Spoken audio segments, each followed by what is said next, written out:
Assalamualaikum warahmatullahi wabarakatuh. Perkenalkan, saya Valderika, dosen tetap di Universitas Komputer Indonesia pada program studi Teknik Sipil. Pada kesempatan ini, perkenankan saya untuk memaparkan terkait rencana pembelajaran semester yang saya lakukan dengan mata kuliah yang saya ampu adalah praktikum perkerasan jalan. Mata kuliah ini sudah saya jalankan sejak tahun 2017 sampai dengan sekarang. Terkait mata kuliah perkerasan jalan ini, mata kuliah perkerasan jalan merupakan bagian integral dari kurikulum program studi teknik sipil yang bertujuan untuk membekali para adik-adik mahasiswa dengan keterampilan praktis dalam memahami dan menerapkan prinsip-prinsip dasar dari perencanaan. Pengujian material yang dilakukan, baik itu pengujian material agregat maupun aspal, dan pelaksanaan di dalam perkerasan jalan. Pada awal pertemuan mata kuliah, saya akan memperkenalkan pentingnya mata kuliah ini dalam konteks pembangunan infrastruktur jalan yang andal, kemudian yang aman dan juga berkelanjutan. Mahasiswa akan diberikan gambaran mengenai ruang lingkup penelitian, kemudian terkait juga nanti praktikum yang akan dilakukan, mulai dari pengujian material agregat, pengujian material aspal, apa-apa saja yang akan dilakukan di dalam pengujian material agregat, beberapa pengujian nanti yang akan dilakukan, kemudian pengujian aspal juga seperti itu, dan bagaimana SOP yang perlu kita perhatikan di dalam ketika nanti kita akan memasuki ruang praktikum. Selanjutnya saya juga akan menekankan keterkaitan antara praktikum ini dengan teori-teori yang kita sudah pelajari sebelumnya, karena ada kesinambungan atau keberlanjutan antara mata kuliah sebelumnya dengan mata kuliah praktikum perkerasan jalan ini, sehingga mahasiswa mampu melihat ada keterpaduan antara konsep dan juga praktik di lapangan. Untuk metode pembelajaran sendiri, saya akan terapkan bersifat student center dengan pendekatan eksperimen learning, di mana praktikum ini dilakukan secara berkelompok di dalam laboratorium, dan juga pendampingan intensif yang dilakukan oleh dosen dan juga asisten di dalam praktikum. Setiap pertemuan diawali dengan briefing mengenai apa tujuan dari setiap pengujian yang akan kita lakukan, kemudian prosedur-prosedur pelaksanaan, kemudian juga bagaimana alat-alat yang akan kita gunakan. Selanjutnya nanti akan ada diskusi kelompok antara presentasi atau hasil yang sudah dilakukan oleh masing-masing kelompok yang akan melakukan pengujian pada saat itu. Dan dalam pembelajaran ini saya juga mendorong mahasiswa untuk aktif di dalam interaksi tanya jawab, berdiskusi, dan juga melakukan refleksi dari hasil yang sudah dilakukan. Selanjutnya di dalam RPS ini juga dijabarkan mengenai evaluasi di dalam penilaian. Evaluasi di dalam penilaian yang diterapkan pada mata kuliah ini adalah ada beberapa. Yang pertama adalah penilaian terhadap kehadiran selama praktikum, kemudian pembobotan 10% di dalam kehadiran, kemudian pelaksanaan praktikum dan keterampilan di dalam laboratorium itu sebesar 30%. Kemudian setelah itu ada pembuatan laporan praktikum sebesar 30%, dan juga ada yang tahap akhir adalah ujian. Pelaksanaan ujian itu dilakukan sebesar 30%. Penilaian dilakukan secara transparan dengan rubrik yang telah disampaikan. Kemudian evaluasi dilakukan ketika setelah dilakukan ujian, berkas-berkas ujian yang sudah mahasiswa kerjakan dan sudah saya periksa atau sudah saya nilai itu akan dikembalikan lagi kepada mahasiswa sebagai bentuk dari evaluasi kedepannya apa yang harus diperbaiki dan apa yang harus dilakukan kembali.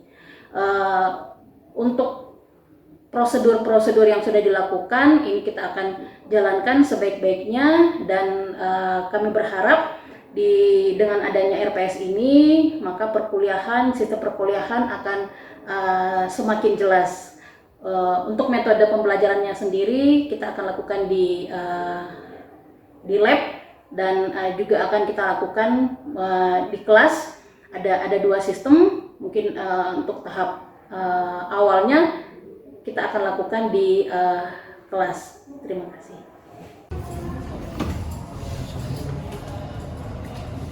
Selamat pagi semua.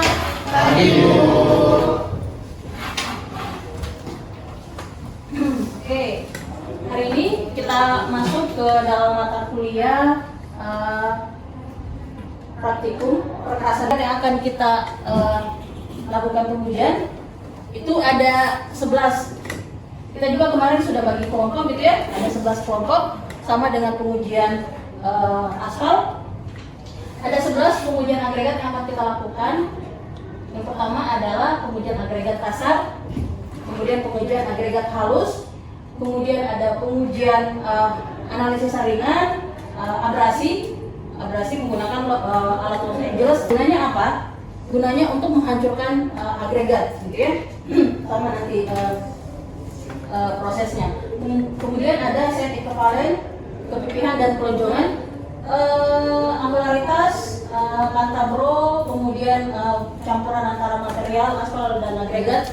Kalau kemarin kita bahas pengujian marsal, oke?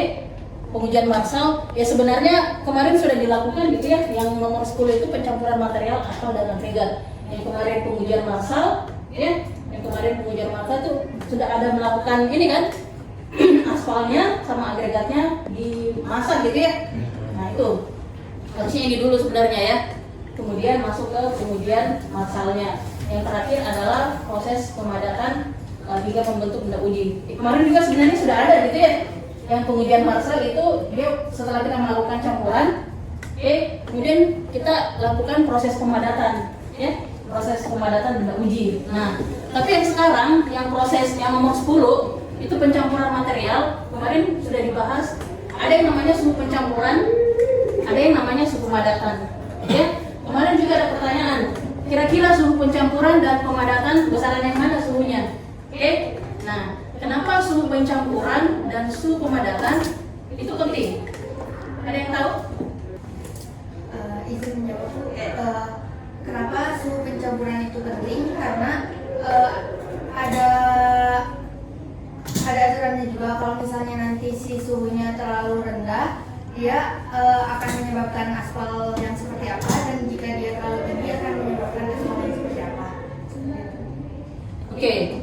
Kalau kita kembali lagi ke masalah ke studi di lapangan gitu ya, apa yang terjadi kalau suhu pemadatan dan suhu pencampuran itu tidak sesuai, gitu ya? Nah tadi ada beberapa kerusakan yang akan terjadi gitu ya di perkerasan kita apabila ini tidak sesuai, gitu ya? Apabila sudah dihitung, sudah ditentukan suhu pemadatan pencampurannya sekian, tetapi kita tidak melakukan, gitu ya? Selain suhu pemadatan dan suhu pencampuran, ada satu hal lagi yang tidak boleh melebihi dan tidak boleh kurang. Apa itu kira-kira? Kadar aspal. Oke, kadar aspal gitu ya. Sama dengan seperti ini, kadar aspal. Nanti kita akan bahas masalah kadar aspal gitu ya. Kenapa ketika kadar aspal itu tidak sesuai dengan apa yang kita sudah hitung gitu ya, sudah hasilkan, itu dampaknya apa? Gitu ya. Selanjutnya agregat gitu ya. Nah, yang kedua, pengujian yang kedua, kemampuan dilapisi aspal. Pertanyaannya, kalau kita bahas masalah kelekatan aspal pada agregat, oke? Salah satu faktor yang mempengaruhi kenapa si aspal itu tidak melekat sama agregat. Ada salah satu karakteristik agregat yang harus dipenuhi adalah kebersihan. Kemarin saya sudah bahas sebenarnya masalah kebersihan dari agregat. Kenapa di saat pengujian agregat itu kita cuci dulu, ya. Kemudian setelah dicuci bersih, ya. Kemudian kita open. Kita cuci itu artinya kita mau membersihkan dari mungkin debu atau material-material yang melekat di dalam agregat yang akan mencegah aspal itu nanti tidak bisa melekat gitu ya. Nah ini kemampuan dilapisi aspal dengan baik. Yang kedua adalah apa? Dilakukan open gitu ya. Open itu dilakukan tujuannya untuk apa? Oke, kadang air gitu ya. Kadang airnya. Kemudian ini juga di mata kuliah sebelumnya ini juga dibahas masalah gradasi. Gradasi itu apa? Oke, ada di sini kan? Oke, gradasi agregat itu adalah ukuran agregat bergradasi baik adalah agregat yang terdistribusi merata. Oke, distribusi merata itu artinya ukurannya gitu ya. Nggak bisa seragam juga. Kalau seragam justru kurang bagus gitu ya. Kalau agregat itu seragam. Makanya ada yang namanya distribusi merata dari ukuran besar ya sampai kepada halus. Jadi namanya merata. Gitu ya. Bisa saling mengisi tujuannya. Kalau bergradasi yang buruk justru yang itu yang seragam semua. Ya. Oke. Ini gitu ya. Gradasi agregat yang seragam. Oke. Kemudian yang merata. Selanjutnya, nah ini kebersihan agregat itu sangat penting. Kebersihan agregat itu sangat penting karena tadi berpengaruh kepada daya pelekatan. Makanya kemarin ada pengujian pelekatan aspal pada agregat. Kemarin pelekatan aspal pada agregat berapa persen ininya? 95%. 95. 90 atau 99 gitu ya, kalau lebih bagus lagi 99 kan? Nah kemarin pengujiannya itu sebenarnya kita hanya melihat gitu ya secara visual gitu ya apakah si campuran kita yang kita masukkan itu sudah terpecah gitu ya, artinya tidak terjadi pelekatan gitu ya gitu. Jadi secara visual aja kita menentukan apakah dia bisa dikatakan 90% atau di bawah 90% gitu ya. Kemudian daya tahan agregat. Nah, daya tahan agregat itu ya sama tadi yang abrasi itu, gitu ya, pengujian abrasi, gitu ya, melihat seberapa kuat sih agregat kita. Kenapa kita perlu tahu seberapa kuat agregat kita, gitu ya? Karena nanti tujuan akhirnya adalah ke stabilitas, gitu ya, stabilitas. Nah ini tadi bentuk dan tekstur agregat, gitu ya. Jadi kalau dari bentuk dan tekstur agregat, yang mana yang bagus? Kan? Oke, kita bisa lihat seperti ini gitu ya. Kenapa kalau dia bulat dia tidak bisa mengunci gitu ya? Sama dengan kalau kita bahas di lapangan daya gesek antara ban roda kendaraan dengan pernasan apa istilahnya? Skid resisten gitu ya. Skid resisten, tidak ada daya kunci yang baik. Berat jenis itu macam-macam gitu ya. Ada berat jenis kemudian nanti yang kelompok 1, kelompok 2, kenapa sih kita penting untuk mengetahui berat jenis? Berapa berat jenis aspal? Kemudian ini untuk pengujiannya analisa ringan, kemudian ada 11 pengujian tadi ya. Ada 11 pengujian. Kemudian ini ada 2 gitu ya. Satu pengujian agregat halus, apa saja pengujian agregat halus itu ada analisis ringan, ada juga gitu ya. Ini kasar gitu ya, kasar. Kemudian ada abrasi, kemudian ada pepipihan dan kelonjongan ya. Kemudian untuk yang pengujian agregat halusnya ada juga analisis ringan, kemudian kadar lumpur, kemudian sen ekuivalen, kemudian ada berat jenis gitu ya. Untuk menentukan berapa besar kadar aspalnya, kalau kemarin ada yang menampilkan contoh benda uji gitu ya. Itu siapa yang bertanya, apa itu yang ditulis yang pakai tip X gitu kan? Nah, itu adalah kadar aspalnya. Oke. Jadi bedanya kadar aspal acuan, kan ada 2 kadar aspal ya. kadar aspal acuan, kadar aspal optimum. Kalau kadar aspal acuan itu ada 5 gitu ya. Kalau kadar aspal optimum ada berapa? Ada 1 ya, yang optimum gitu ya. Nah, ini adalah rumus perhitungan kadar aspal acuan. Ini nanti kita hitung sama-sama gitu ya. Apalagi nanti yang analisis saringan, gitu ya. Apalagi nanti analisis saringan, tolong nanti kasih angka, gitu ya. Kemudian berapa persentase lolos, berapa persentase tertahan. Nanti kita hitung sama-sama berapa kadar aspal acuannya. Gimana kita menentukan kadar aspal acuan. Nah, jadi tujuan kita melakukan pengujian baik itu agregat maupun aspal yang kemarin adalah salah satunya untuk kualitas dan keamanan dari perperasan kita. Ya, bagaimana kalau kualitas aspal kita dan juga perperasan kita itu tidak baik, gitu ya? Tidak baik dalam artian ini, misalnya tidak sesuai spek misalnya, gitu ya. Apa yang terjadi? Ya, kemudian kita pastikan agregat kita sudah memenuhi standar. Sudah memenuhi standar tadi itu seperti apa? Seperti tadi gitu ya. Sudah ketentuan, misalnya suhu pencampuran pemadatan, kemudian setiap pengujian baik aspal maupun agregat itu kan ada batasnya, ada speknya gitu ya. Misalnya tadi masalah kelekatan agregat gitu ya pada aspal. Itu yang disyaratkan berapa? Misalnya 90%. Ketika hasil yang kita dapatkan 80%. Nah, itu apa yang dilakukan gitu. Yang terakhir adalah eksplorasi dengan menggunakan mungkin bahan tambah. Untuk penggunaan material bahan tambah.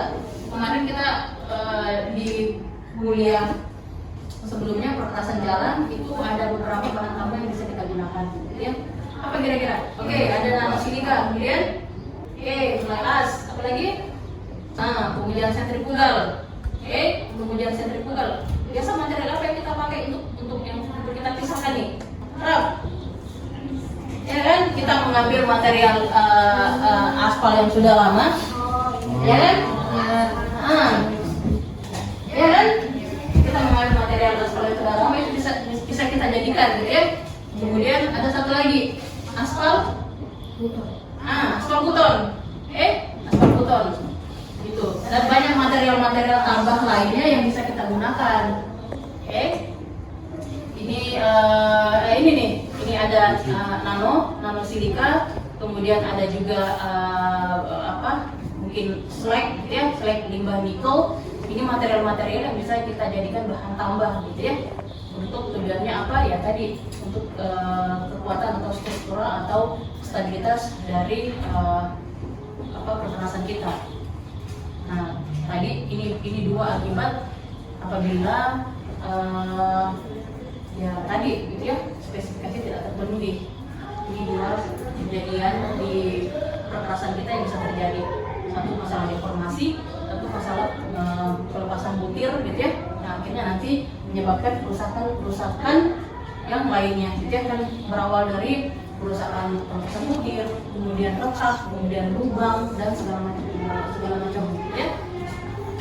Oke, silakan nanti di setiap kelompok pastikan untuk menampilkan atau kasih tahu kita berapa speknya, gitu ya, untuk berat jenis misalnya, untuk apa itu namanya kepipihan dan kelonjongan itu berapa speknya, gitu ya. Nah, ini di dalam pengujian ini harus terpenuhi semua. Kalau tidak ya kita lakukan pengujian ulang. Sama seperti pertanyaan kemarin, gitu ya, apabila salah satu spek tidak terpenuhi apa yang harus dilakukan. Oke. Dari saringan ada, kemudian mungkin juga untuk kepipihan kelonjongan ada, kemudian abrasi. Jadi ya paling kepipihan kelonjongan, kemudian saya nanti dicek lagi masalah angularitas, kemudian ini ada nih BJ agregat halus, ini ada, ini yang ini ya, mana? Ini kita punya alatnya, ini kita punya alatnya, ini kita punya alatnya, ini yang nggak punya nih, ini sama ini, ya, kita tidak punya alatnya. Jadi Jadi seperti pertemuan aspal yang bisa kita lakukan, gitu ya, dan yang kita lakukan di kelas. Oke, ada lagi yang mau bertanya? Silakan. Oke. Kan tadi ada bahan tambahan nih buat ya.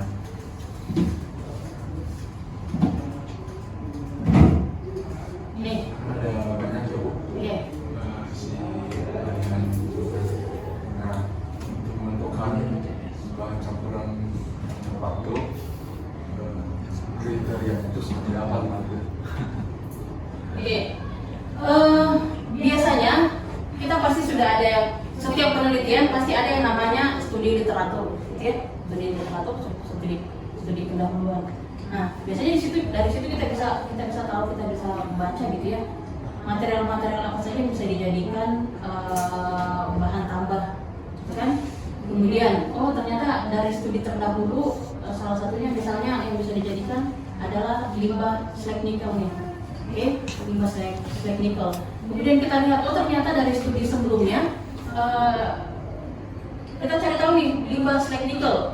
Kita baca dulu nih, limbah slag nikel itu limbah apa sih?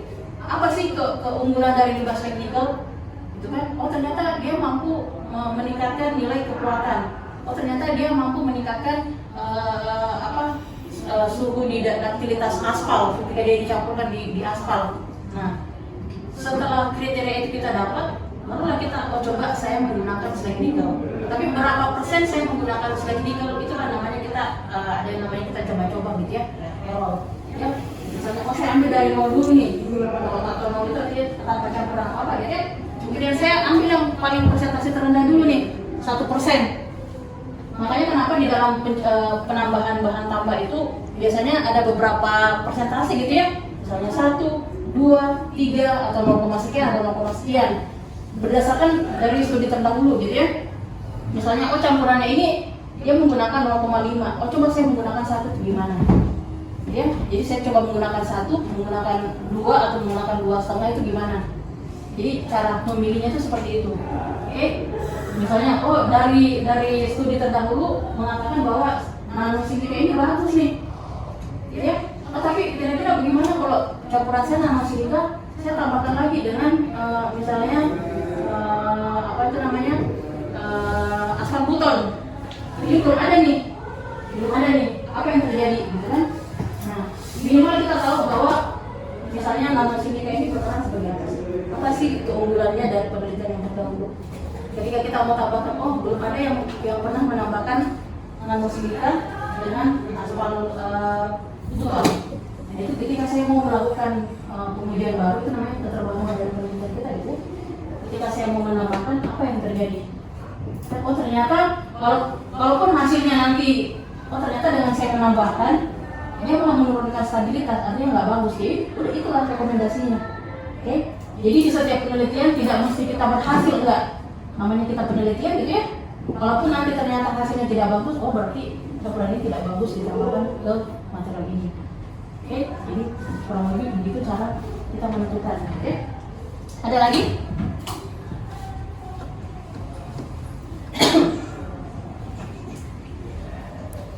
Silakan.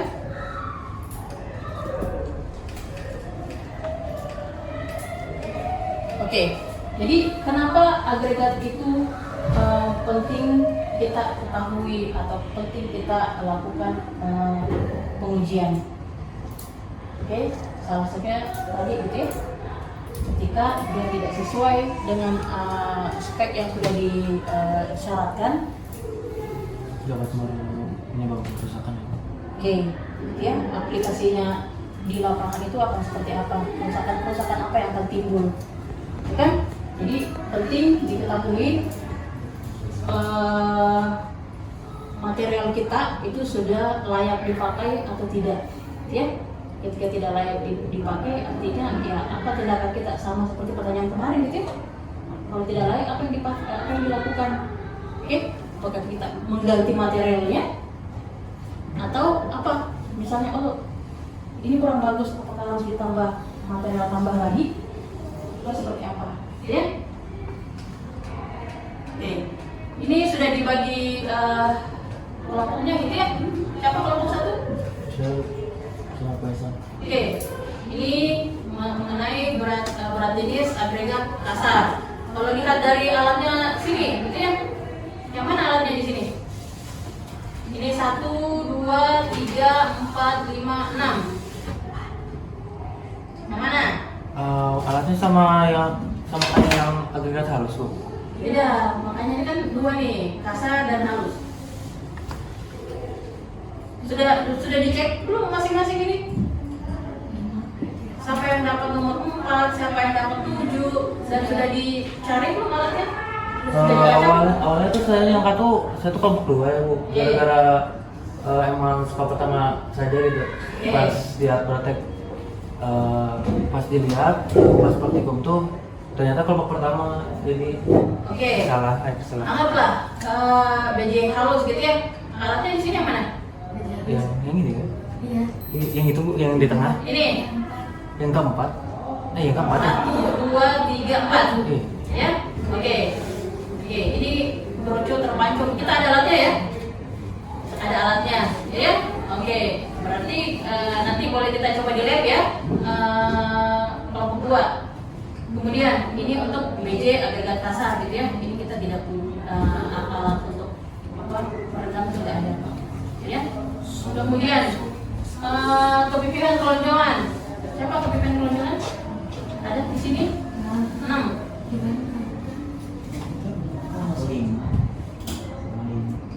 Oke. Kepipihan kelonjongan ini ya. Nah, nanti silakan yang mana alat kepipihan, yang mana alat kelonjongan gitu ya. Kan ada 2, kepipihan dan kelonjongan, ya. Kemudian apa lagi? Ini kita sudah tahu ya. Oke. Selanjutnya untuk agregat ini, oke. Maksudnya yang ini. Ini agregat halus, kemudian ini agregat kasar, ya. Oke. Jadi untuk tugasnya clear semua? Clear ya? Oke. Sebelum saya tutup, terima kasih untuk perkuliahan hari ini. Terima kasih juga untuk kehadirannya teman-teman, dan kita ketemu lagi di minggu depan. Oke? Terima kasih, selamat pagi semua. Terima kasih.